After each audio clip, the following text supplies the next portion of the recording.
Hey, I might actually be live right now. I don't know. This is an experiment because I promised myself that when I hit like 500 subscribers on YouTube, that I'd give live streams a shot.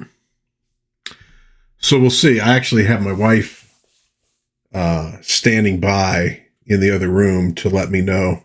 Oh, yeah, there we go. I am apparently live. Good God, what am I going to do? Well, anyways, so welcome to the first Dad Live in the Den. I figured this is something I might do every couple weeks. We'll see if it gets any traction at all. Just a chance to kind of chat with people. Obviously, that assumes there's any people on who could be chatting with me, but we'll see if we can build up an audience over time. I had a few things I figured we could, talk about, and a few items that have come up recently in terms of like collectibles that kind of piqued my interest. I thought maybe I'd show those off, and then maybe show a few things that I've picked up recently or had delivered recently that might be of interest to the generally nerdy community that is out there. So to start with, let's talk about new business. Let's talk about what's currently going on. And of course, today, the main thing that's going on is the Super Bowl. It was not my intention to stream on the day of the Super Bowl, although since this is an experiment and it probably is not going to go great, maybe it's a good thing. But at any rate, here's something that came up. I saw on Twitter, maybe it was last night. So on Friday at work, I have one of these little football games sitting on my desk. It's like a little piece of wood. You got the little peg for marking where the ball is, and these dice. There's like run, pass, kick, return. Very simplistic game. So I'm doing a lot of data crunching, and I thought, you know what I'll do? On Twitter, I'll play out the Super Bowl. Obviously, this is a very high-tech simulator. We'll play the Super Bowl out. I'll run a couple, run like a possession and then get some work done. Maybe, 15, 20 minutes later, I'll run another possession. Okay. And so what I did was I did 20 play quarters. I figured that'll time it out properly. So I run this little thing, and you probably still find it on Twitter. And this was kind of my final that I came up with. Chiefs basically kind of get the ball at the end of the game. It's tied 24-24. They do a field goal on the last play of the game. It was like a 40-yard field goal. And they score and they win. So Chiefs win 27-24, kind of the final seconds, right? So I'm on last night on Twitter goofing around, and I see this come up that somebody asked Grok who won the Super Bowl, what the score was. And it apparently told them the Chiefs won 27-24. And another thing even said with a last minute field goal.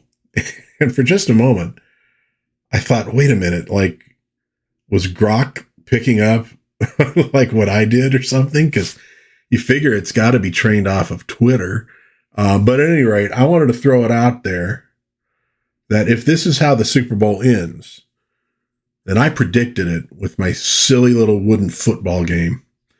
The main point of the whole playing the game at all was just that you can actually have a lot of fun with very simple little games if your head's in the right place, if your heart's in the right place. But we'll see. Maybe I predicted the Super Bowl outcome because I'll say in the little game, the Eagles, for most of it, were quite a bit ahead. Like they got a good run up early and then gradually lost their lead. So we'll see what happens with that. Of course, the other big news, I guess, in the geek community or whatever, Fantastic Four trailer drops. We say trailer.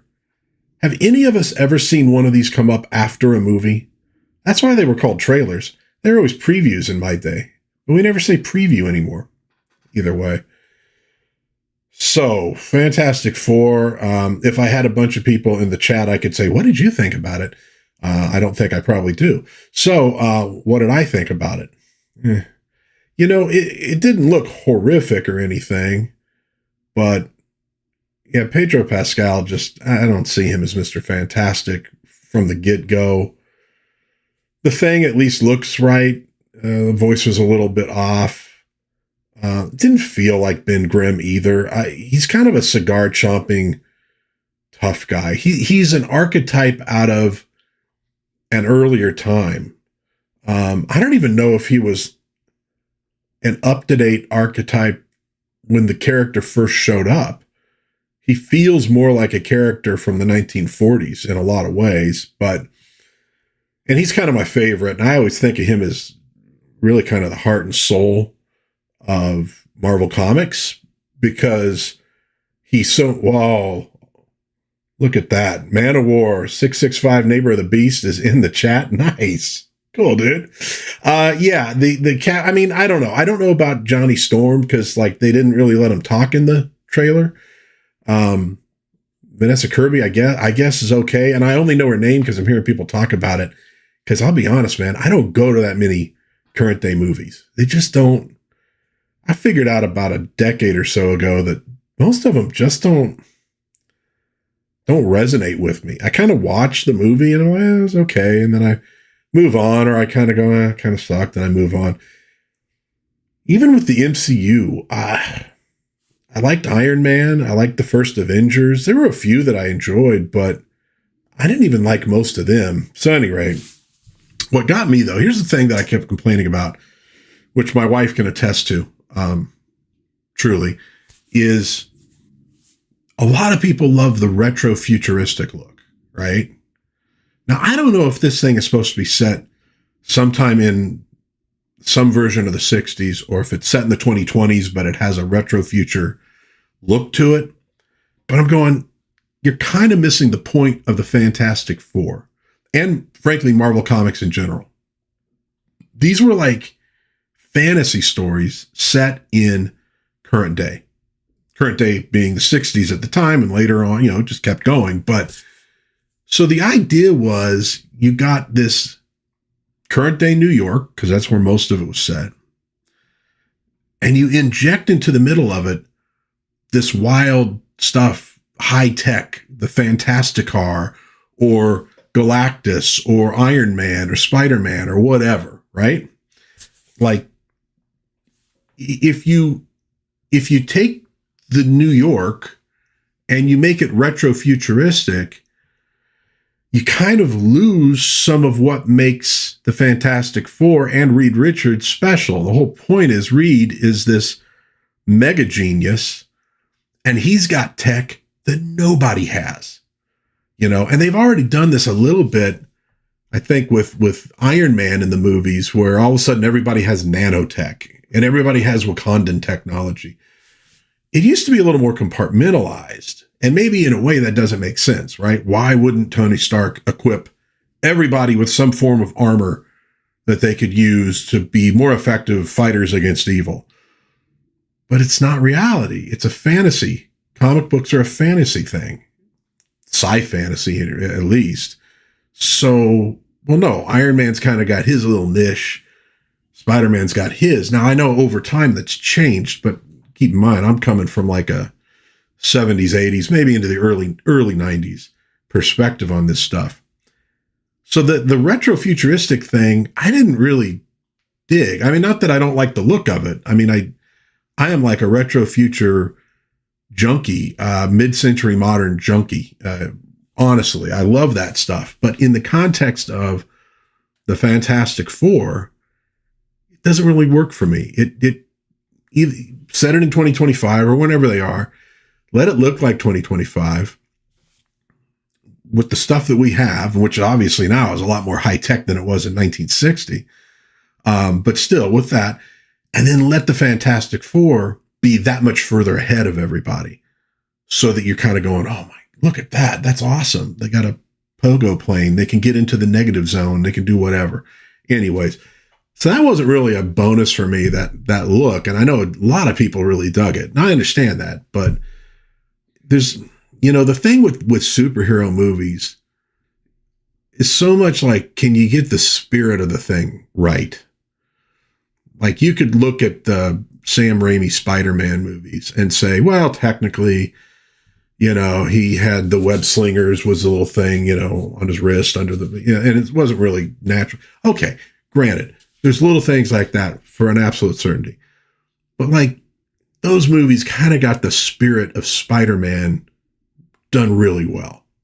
And they were also fun movies to boot. I think the first two of those are probably among the best superhero movies they ever made. They're just fun movies. They're ones I will watch over and over again. I think Superman, gets the spirit of the character right. I'm talking about like the 78 movie with Christopher Reeve. Did a great job of getting the spirit right. So I think that's kind of you really got to get the spirit right. You got to have your heart in the right place. Of course, you also need to make just an entertaining plot with some good, fight scenes and things like that.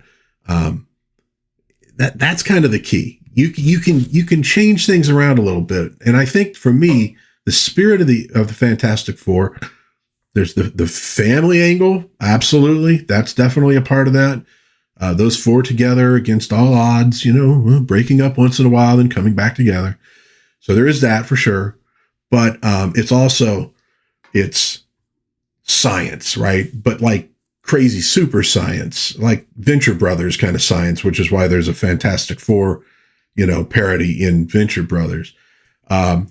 And exploration into the unknown. I mean, I think Challengers of the Unknown from DC was essentially like another version of the Fantastic Four, at least in spirit. I think those are the two things you got to really hit. Now, this was a quick preview. Maybe it does all those things. Maybe it doesn't. In all honesty, with Pedro Pascal as Mr. Fantastic, there's a very small chance that I'm going to ever go see this movie. Because it's just, I'm not addicted to superhero movies. Superhero comics, absolutely. Superhero movies, not so much. So I don't know that I'll go see it. I will say that the Superman trailer from a few weeks ago, the movie looks like an absolute mess. I have no idea how it's going to work out. It seems like too much stuff thrown in. But the little preview, I thought they did a pretty good job with it of even piquing my interest a little bit. Like going from a 1% chance of seeing the movie to all the way up to maybe a 10% chance of seeing the movie, which means probably not going to go see the movie. I've thought about it just to do a review of something that is actually current instead of the stuff I usually review, which is like from 40 or 50 years ago. But at least it captured my attention just a little bit. There was a little bit of a heroic strain to the music. And you saw Superman saving a couple people and obviously getting challenged. He starts the thing off sort of bloody and broken. You got to think maybe Kryptonite's involved with that somewhere, whatever. Not a perfect preview by any means. And again, it looks like the movie's just got too much thrown into it. That's kind of what James Gunn does, which I think maybe works sometimes better than others. I don't know if it's going to work for a Superman movie, but at least the preview I was like, oh, okay, interesting, maybe. The Fantastic Four one, it was kind of like, okay. Well, that didn't sound that good. The Thing doesn't really sound like the Thing, and he's cooking. I don't know. Family, great. And my guess is they're trying to get something out quick for the Super Bowl. They probably haven't finished a lot of the CGI and effects, so they didn't have anything more to show. But I can't say that it piqued my interest into the movie. Whatever, everybody's mileage may vary. If you thought it looked rad, go for it. If you thought it sucked, go watch the old one with Jessica Alba, Chickless, what's his name, Chris Evans. That, to me, those actually, at least the first one for sure, kind of got the spirit, at least, of the Thing right. As flawed as it was. And I think the FF is kind of hard to put into film in this day and age because it is so rooted in a kind of Silver Age comic-y world of, hey, I built a rocket, let's go into space. Are you with NASA? No, just did it on my own. That's a little harder to translate, so they had to mess around. But I felt at least like they kind of got the spirit of the thing right. I remember when it came out, I was not that enthused about it. I didn't go see it in the theater, but watched it later a couple times, and I'm like, it's not so bad. Yeah, so go watch that if you're not really into this one. So there we go. That's kind of current business. So the other thing I wanted to talk about a little bit is some of the new releases, comics, toys, things like that are floating around. Oh no, I forgot about this. This was something else I wanted to chat about. I forgot about it. I just have discovered this old comic strip on Twitter that's called The Outbursts of Everett True. And I'm like, I've become the biggest fan of this comic strip. These are old. I mean, these are really old. The Twitter channel, I think, is just Outbursts of Everett True. You could probably find it if you did a search. They post maybe once or twice a day. So basically, it's like a 2-panel. Everett True is this big fat dude who unleashes fury upon people who do crappy, rude things in public. Like this first one, and I got my screen so small here that I can't even actually read the thing. I know he's like telling the dude, yeah, you know, I don't know if you can get up, but you know, maybe you shouldn't get up. I had a couple of them. This is one where a guy greets Everett True, who has just obviously lost a friend, with, I heard your friend kick the bucket. So you see Everett True kicking this dude like into the air, telling him, yeah, that's not what you say to somebody who's just lost somebody. This is where a guy chooses to sit right next to this woman on an empty train. And the woman's obviously not real pleased. And so Everett comes by and helps the guy to find a different seat. And then the funny thing they do once in a while is Everett dealing with his wife. Here he gives her something for a birthday or whatever, and she's not real impressed. And she'll take Everett out. So then like the tables get turned on him. Anyhow, it's a funny little comic strip. Shows up, like I said, on Twitter. You can find collections, and I've eyed one. I might buy this because I'm one of those people that just, I'm so colossally sick of rude behavior out in public. I'm not going to go out and do this, but I do enjoy reading somebody who does. Okay. So Outbursts of Everett True. If you've never seen it before, go take a look on Twitter, or just, you know, you could probably find it somewhere else. Funny comic strip from the past. So anyways, so a few new releases here. McFarlane Superpowers, New Wave coming out. I've pre-ordered a few of them. I grabbed the Atom. I grabbed the Golden Age Flash. I just did a whole thing about the Flash, a whole video about Golden and Silver Age Flashes. So it felt like Destiny wanted me to own that. I think I grabbed the Lobo because I got the Guy Gardner, and obviously Lobo and Guy in the Justice. It seemed to make sense at the time. I didn't grab Robin, and that's supposed to be the Jason Todd Robin. And honestly, I do have the old Superpowers Robin from the past. Let's see if I can get him. Looks about the same size up there. Not a lot of difference other than I think the hair. So I didn't see any need to get that. My primary collecting has been towards like the Justice League International characters. You know, the Flash. I just thought Flash looked cool. I'd like, you know, Justice Society stuff would be kind of fun with that too. Yeah, so those are, they're on pre-order now. I think they're supposed to arrive in March 2025, so really not that far away, although these things do oftentimes get delayed. But I thought those were kind of cool. Super 7 is doing Micronauts. Now, I don't know that these things are going to quite scale with the original Micronauts. I mean, in fact, I'm positive.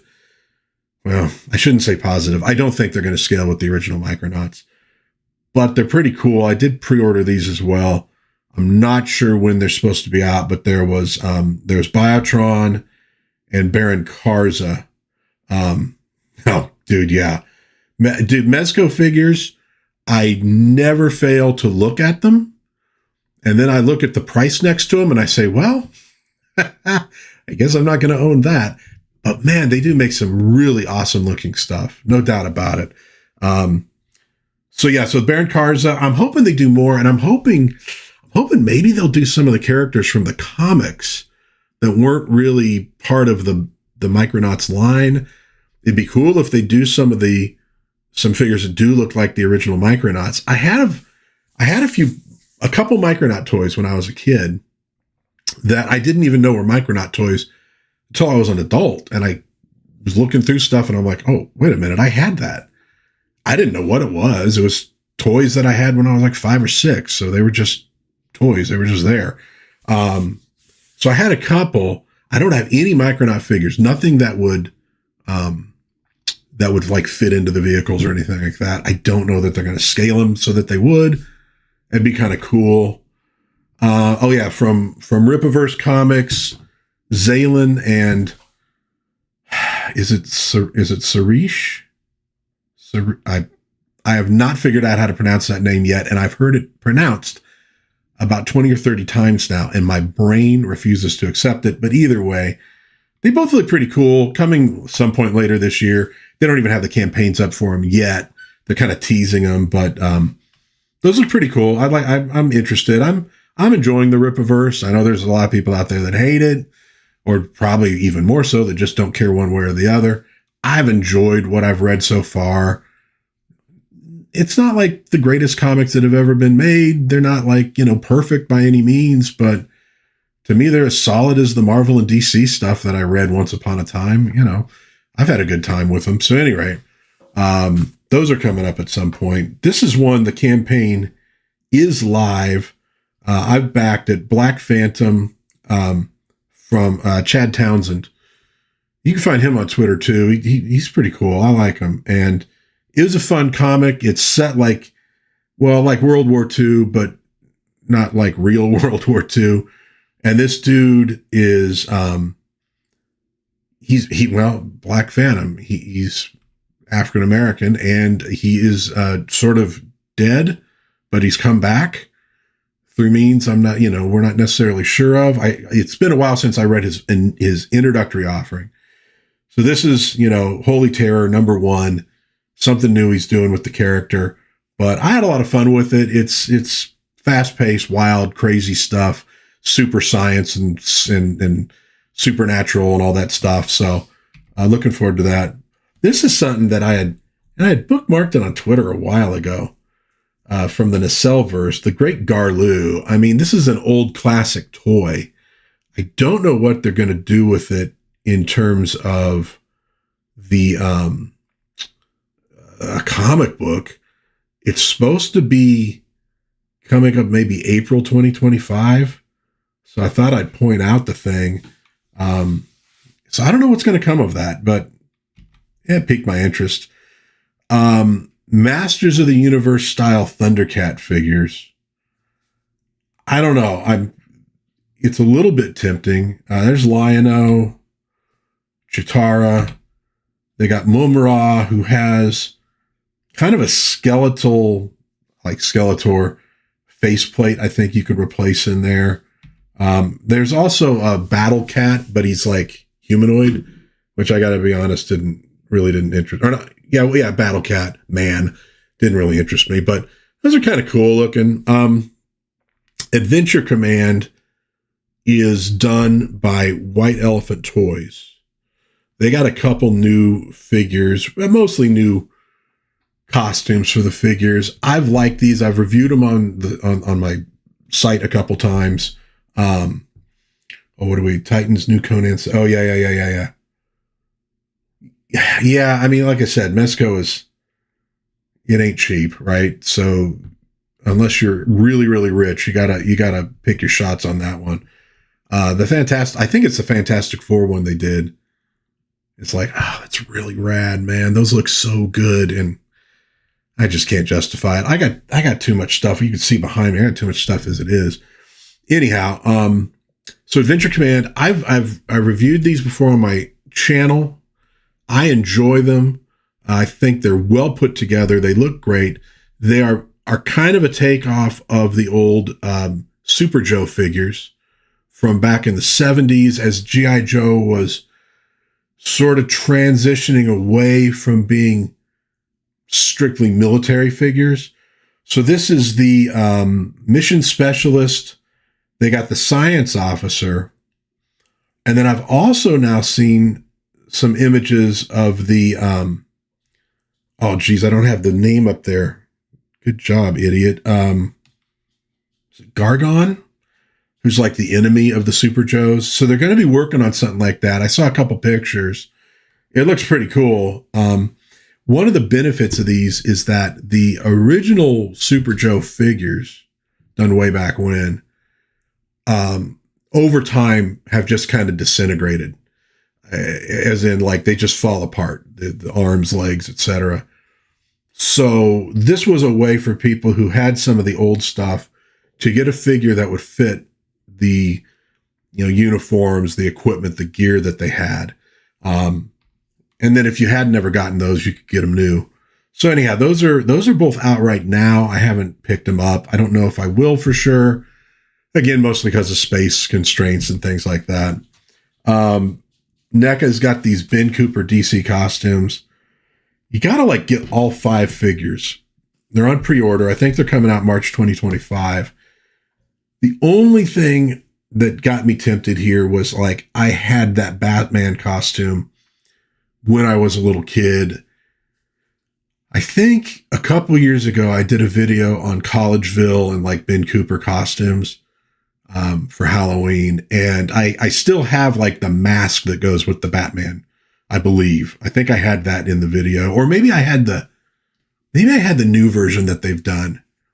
Yeah, I might have, now that I think about it, I might have lost all that from that costume. But anyways, it's one of my favorite costumes when I was a little kid. And I'm like, that's a little tempting, but geez, I don't need all 5 of them, and 5 of them together. It's not a bad per unit price, but it's certainly more than I want to pay for figures that I don't necessarily really want. New wave of Marvel Legends figures. Some of those are cool. I'm not a Marvel Legends guy, but I did decide to grab ROM Space Knight because I haven't managed to find an actual ROM that I wanted to buy yet. I'd like to get one that still works, that kind of thing. But I do love the character, love that comic book, Bill Mantlo, who also did Micronauts. So I dig that. So I said, yeah, I'll get that one figure for sure. I think the other thing they have coming, it's not announced yet exactly. Or I don't think there's a date announced for it, is the TV live action version of Spider-Man from the late 70s. I just did a review of that 3 weeks ago, maybe. And I probably get him. I got the one of the Japanese Spider-Man. I got that one. I will probably get this one because I like that TV show. I'm very I pick and choose on the Marvel Legends stuff. I got the Thing. I got that one Spider-Man. I'm going to grab ROM and probably this one.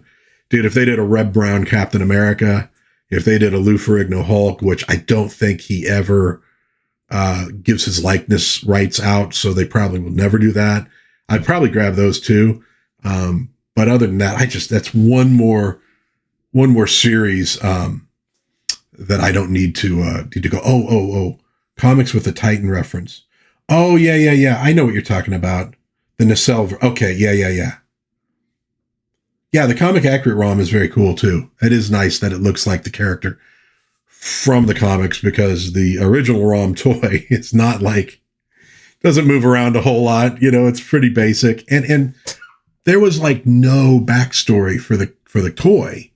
Mantlo pretty much created it. It's kind of cool. If you think about it, kind of the same thing with Micronauts. I mean, there actually is sort of a backstory with Micronauts that ties in with G.I. Joe, with the Transformers, where all those toys came from, because they were all sort of rebranded for the United States. Well, go down the rabbit hole a little bit. Japan wants to produce G.I. Joe figures, but obviously U.S. military guys in post-war Japan, probably not the best move to make. They end up making a version of G.I. Joe. They gave it a different name that used like that translucent plastic and stuff. Okay. And that kind of leads eventually to the Micronauts. And a lot of the Transformer stuff, there were the vehicle side, but then like the side of like Megatron was like a gun and all that stuff. The idea of those when they were produced in Japan was that those were the robots who were actually sized to that side. They were like robot spies. So it would look like a boombox or a cassette tape, and then, you know, would come alive. And so those were supposed to be like actual size. And I think the Micronauts fit in there somewhere. Mego ends up getting the Micronauts license to produce it in the US. You know, somebody else gets Transformers, and they kind of spin it their own way, right? It's kind of interesting, but it's kind of cool how Marvel, number one, would bring these toy lines into their universe, and it kind of works for the most part, but they sort of invent a backstory for Micronauts and had a very successful comic. Backstory for ROM, and have a very successful comic. And, I know. Yeah, Michael Golden, Mantlo. I'm not a huge fan of his Alpha Flight run, kind of rereading them, mostly because of how tragic it is. But Micronauts ROM were awesome from the guy. And he did some great stuff with Hulk and stuff too. But then Marvel essentially creates Real American Hero, G.I. Joe. I mean, Larry Hama creating all that backstory stuff. I didn't realize that as a kid. I don't know if they did the same for Transformers or not, but two very successful comic book lines. So Marvel had a lot of success with that kind of stuff back in the day. We also have from McFarlane their Fleischer Superman. I did order one of these because, man, I love the old Fleischer Superman cartoons. And the price it's a good price. It's not like crazy or anything. So I got one of those. You can order it now if you can find it. I had to go to like, I think 3 spots before I found one. And I think it was Big Bad Toy Stores where I ended up at. That's supposed to arrive in March 2025, which means I'm going to do probably some toy videos for sure in March of 2025 if these things actually start arriving. I'm still waiting for the Mego, the Atlas comic figure. I only ordered one of those. Dude, what was he? This is the Horseman guy, and it's not coming to me now, the name. Anyway, I don't know when that thing's actually going to show up. It seems like it's pretty delayed. And then I think the final thing on my list was the Atlantean.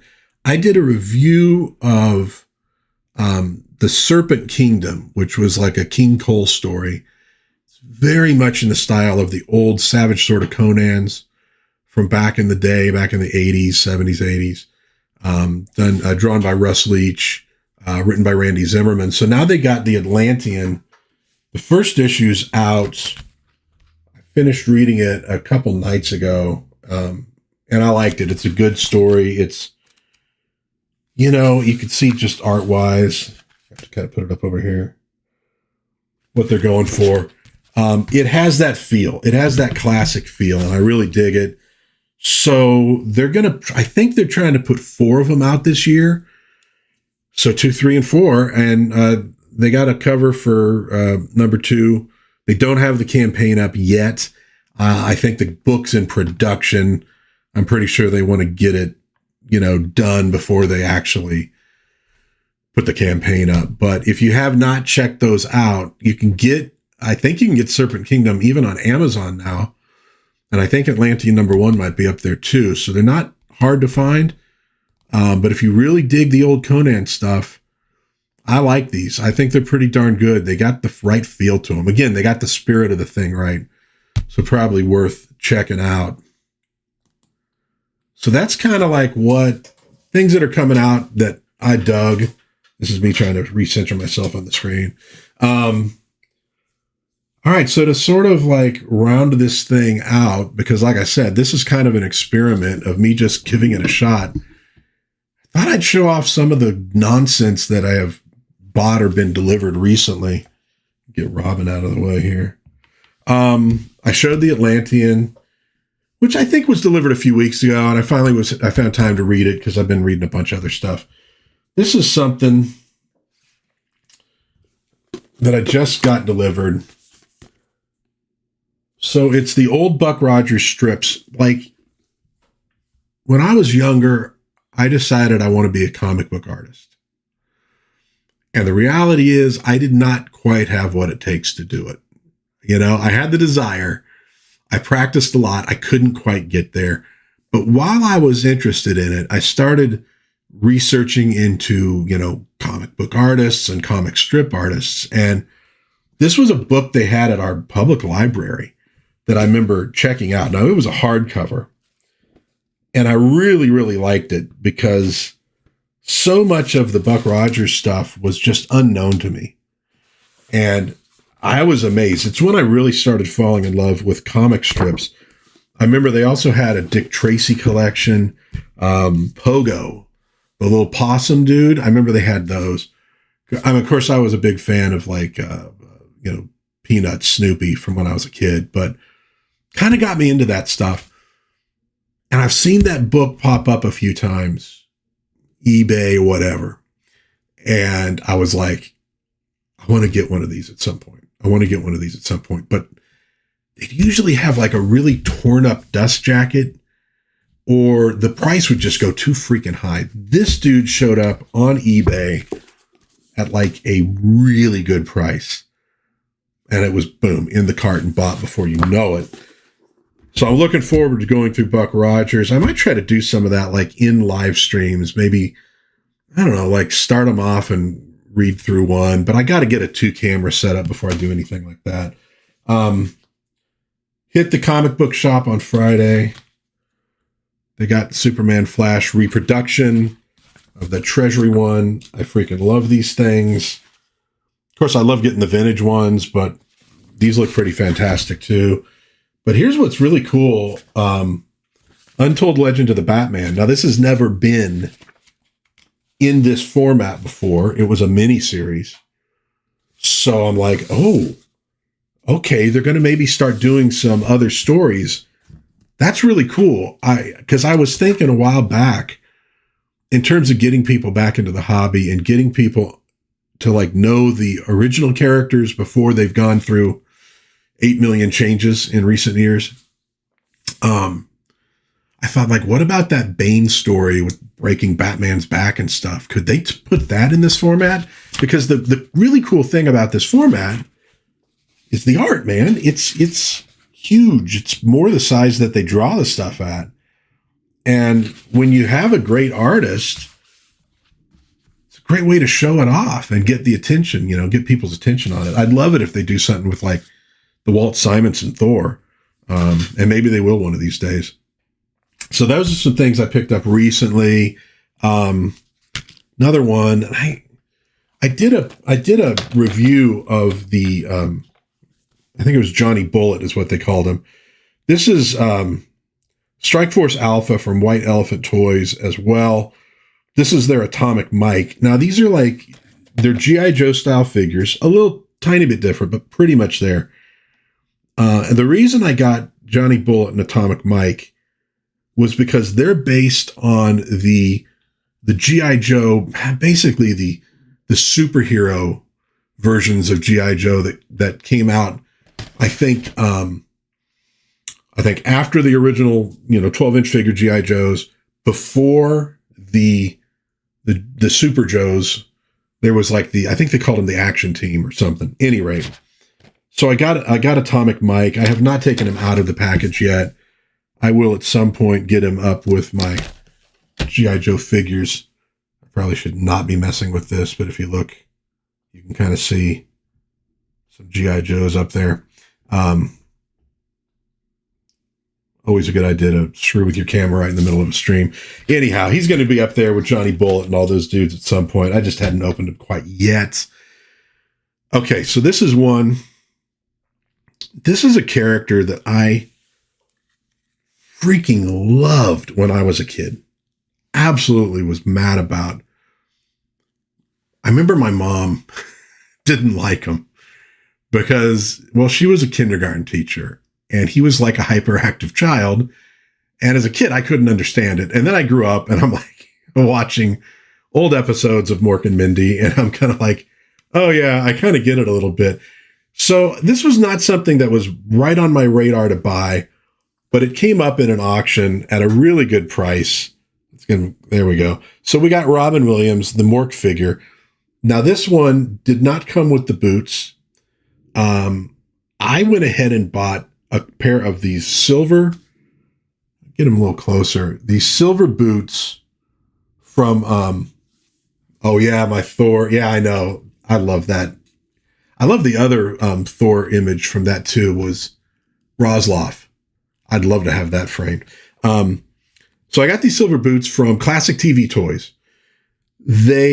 I was like, they're meant for 8-inch figures. This is a 9-inch figure. This is technically the same body that the Sunshine family was done with.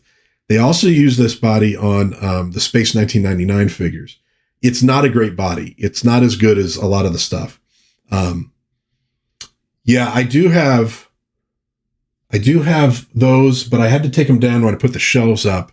Man of War is asking about the, I think it was Thoth. Oh, Liberty. Hey, thank you. I appreciate that. I do have Thoth and I have, Morgan Ironwolf, which I know technically she was not called Morgan Ironwolf, but that's what we all called her. So I do have those. I need to put them back up, but I had to take them down to put the shelves up and I haven't gotten them back up yet. Well, and let's be honest, they wouldn't be on camera anyways. So it's a Sunshine family body. I didn't know when I ever was going to be able to buy shoes that would actually fit the character. So I got these. I did have to sort of put a slit down the back, but I think, from the front, he at least now has footwear. It's silver, so it kind of works with it. Classic TV Toys. If you've never been to the website, you can buy all sorts of stuff, essentially for Mego figures, or at least that size figure. Shoes, little plastic weapons, whatever. If you're like a customizer, if you're a customizer, you've probably already been there. But if not, something you might want to check out. Oh yeah, the mini Eggmore. I know that. Isn't that cool too? But here's the deal. The thing that clinched this one for me is that actually, I should probably put that right next to the mic.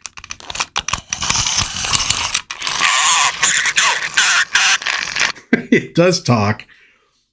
Could you understand what he said? I sure as hell couldn't. I did one time get out of it. Definitely a Shazbot and I think a Nanu. It's kind of like, I actually don't have this video up yet. Oh, hey, Liberty, thanks for stopping in. And this will still be up. You could watch it later. It's not going to go anywhere. I got a talking Mickey Mouse toy for my wife for Christmas from the 70s. I want to say 76. And I'm doing a video on that. It'll be released, I think, next week. But same thing. It's like, it actually still works. It's a little warbly, but it actually worked. So I couldn't resist on that. So we got Mork in the collection now. This is one that I just got delivered yesterday. Speaking of Micronauts, this was one of the toys I had as a kid. The Rhodium Orbiter has the little rocket launcher with the rockets. It looks pretty well complete. It needs a good cleaning, but it was one of the two Micronaut things I had. And I'm guessing maybe my parents bought them, when all the Star Wars stuff was coming out, and I probably played with them with those, but dude, I can remember, I remember loving taking this thing apart and putting it together in different ways. Cause that was part of the Micronauts charm, was everything comes apart. But I remember playing with this stupid little rocket launcher just on its own. Anything that would shoot something out, right, was fun. Like if you were a kid, until they stopped making everything that did that. Yeah. So that one just got delivered and it was the same thing. It was a pretty good price. I couldn't quite resist because it was a childhood toy that I lost over the years. Last thing I'm going to show here. This was a Christmas gift to me from me. It is a replica fist for the Brave Ray Dean figure. You see him back there. I have not put it on him yet. This comes from, and I did it through eBay. You can do it through, I think, through their website maybe too. Shogunplastics.com. I bought the missiles that I have sitting on Mazinga back there were replicas. The little control ship in his head is a replica I've got from them. So I'm trying to get a few of those pieces over time. So this is the bow fist for Brave Ray Dean. You can see, looks good. Comes with the stickers. Now, like I said, I have not put it on him yet, because to do that, I have to move everything on that little foot locker so I can get to him. It's one of those, well, I don't know if I want to open that particular can of worms just yet. So there you go. There's a few things I picked up. Like I said, I got a few pre-orders out there, so there will be a few more things to come for future live streams. We've been at it now for about 46 minutes, which I think for a first experimental live stream is not really too bad. And so to prevent myself from blathering on forever, oh, here we got from Manowar, a ton of Micronauts. Oh, I know. Oh, no. Chewed the hands and feet off them and their teeth and face. Okay, so here's my tale of sorrow. And I think I might have told this in another video before. And my sister wishes this story would go away. And it's not going to go away because of what you did. So probably had to be like 5th birthday, maybe 6th birthday. We're opening up my presents and I get Luke Skywalker, right? This is the Kenner Luke Skywalker figure. And it's like, I mean, I'm a Star Wars maniac. It's like 1976 or 77 or 78. And so I get this thing, and my little sister, okay, look, she was little. It's not really her fault. She takes the figure, like she wants to see it. I let her hold it. I probably was not thrilled about that, but I'm sure my parents made me. And she goes, oh, does the head come off? Pop? Well, it turns out the heads do come off of Kenner Star Wars figures, but they don't go back on. So before I'd maybe held that figure in my hands for 5 minutes, it was already destroyed. My father put the head back on, and the way he did it, it sounds horrible when you say it, but he took like a toothpick and was able to like drive the toothpick into the neck of the body. And by the way, this is like 78. We did not have a lot of money, so running out and just buying more figures was not an option when I was a kid. And I'm sure Manowar could talk about that too, because he's from the same kind of time period I am, right? Money was tight. If you were a kid, you fixed stuff or you just plain lost it or you played with it broken. But so he puts a toothpick in, puts the head down on the toothpick, and I think he had to glue it because he probably wanted to make sure I wasn't going to poke my eye out with the thing. So the head wouldn't really move, but it was at least stuck to the body. That is my tale of woe of Luke Skywalker. That is a figure I do want to rebuy at some point. If I do, obviously, not going to let my sister anywhere near it because she is not to be trusted. So there we go. That'll be the first Dad Live in the Den, I guess. Quick one today. I might do longer in the future. We'll see, depending on how the chat goes or what nonsense I have to talk about. I'm going to schedule, I think, the next one for 2 weeks from now. I'm going to maybe do them every 2 weeks for, a few months and see if it kind of works. I want to thank everybody who is in the chat and everybody who watched. That's really awesome. I told my wife, I said, look, I'm not promoting this off the bat because it could be a horrible, horrible mistake. So I'm not trying to get a bunch of people in anyways, but I'm like, I figure I'll have one person, you can tell me if the thing works at all, and then we'll see what happens in the future. So the fact that I got a few people in here, really cool. Thank you so much. I guess with that, I'll say, God bless everybody. Please be kind to one another. Have a little bit of fun out there. hopefully I'll see you again soon in Dad's Den of Pop Culture, and in 2 weeks for another Live in the Den, where maybe we'll hash out all the problems of the world and see if we can't solve them in an hour flat. So I will hopefully see you again soon. Bye-bye, everybody. Thanks for stopping in.